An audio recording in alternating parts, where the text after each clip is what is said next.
मिर्च की खेती करने वाले हमारे किसान भाइयों को अक्सर एक बड़ी समस्या का सामना करना पड़ता है। उनके सामने एक बहुत बड़ा चैलेंज रहता है कि उनकी मिर्च की फसल को इसके सबसे बड़े दुश्मन यानी वायरस से कैसे बचाया जाए।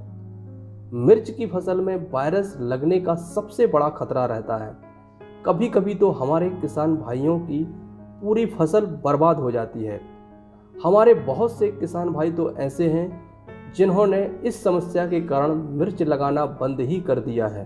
तो ऐसे सभी किसान भाइयों को अब चिंता करने की कोई आवश्यकता नहीं, क्योंकि आज हम आपको ऐसा उपाय बताएंगे, ऐसी दवाइयों के नाम बताएंगे जिनका प्रयोग यदि आप अपनी फसल में करते हैं तो इस बड़ी समस्या से छुटकारा जरूर मिलेगा। तो किसान भाइयों, यदि आपने अभी तक हमारे चैनल को सब्सक्राइब नहीं किया है तो सबसे पहले आप हमारे चैनल को सब्सक्राइब कर लें, बेल आइकन दबा दें और वीडियो को अधिक से अधिक शेयर करें और लाइक करें।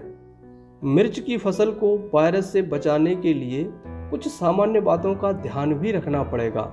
जैसे जब भी ये आपके खेत में वायरस शुरू होता है तो शुरुआत में कुछ पौधों में ही दिखाई देता है, तो सबसे पहले उन पौधों को उखाड़कर खेतों से अलग कर दीजिएगा। किसान भाई यहाँ पर गलती करते हैं कि उन पौधों को खेत से अलग नहीं करते, जिससे ये वायरस अन्य पौधों के माध्यम से पूरे खेत में फैल जाता है, जिससे पूरी फसल खराब हो जाती है।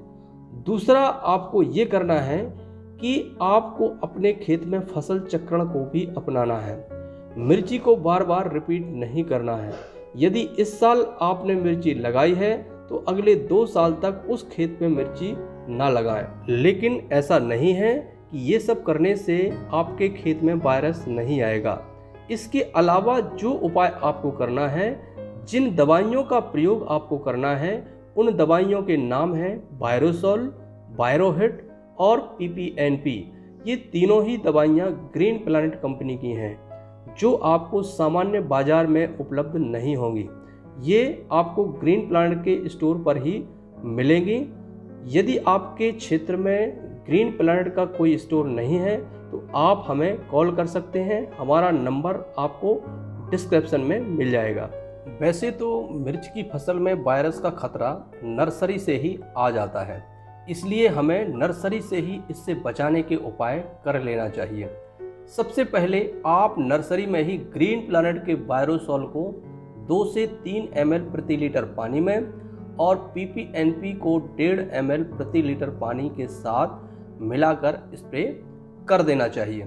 यहाँ पर किसान भाइयों को ध्यान देना है कि यदि आपकी फसल में वायरस का बिल्कुल भी असर नहीं है, तब भी आपको इन दोनों उत्पादों का प्रयोग आपको 10 से 15 दिन के अंदर फसल में करते रहना है।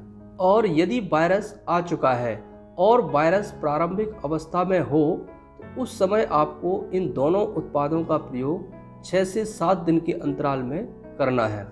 और यदि वायरस आपके खेत में अधिक मात्रा में आ गया है और तेजी से आपकी फसल को नुकसान पहुंचा रहा है तो फिर आपको ग्रीन प्लैनेट के वायरोहिट का प्रयोग करना है।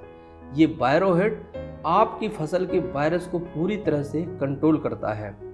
वायरोहिट वायरस को तो कंट्रोल करता ही है, साथ में ये वायरस को एक पौधे से दूसरे पौधे तक, एक खेत से दूसरे खेत तक पहुंचाने का मुख्य साधन जो सफ़ेद मक्खी होती है उसका भी पूरी तरह से सफाया करता है।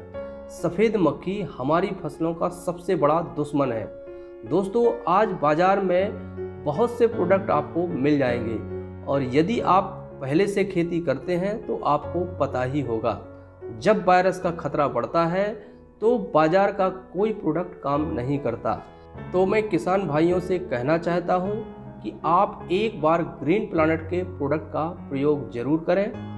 मैं पूरा विश्वास दिलाता हूं कि आपको इस बड़ी समस्या से छुटकारा जरूर मिलेगा, आपको अपनी फसल में फ़ायदा जरूर मिलेगा। धन्यवाद।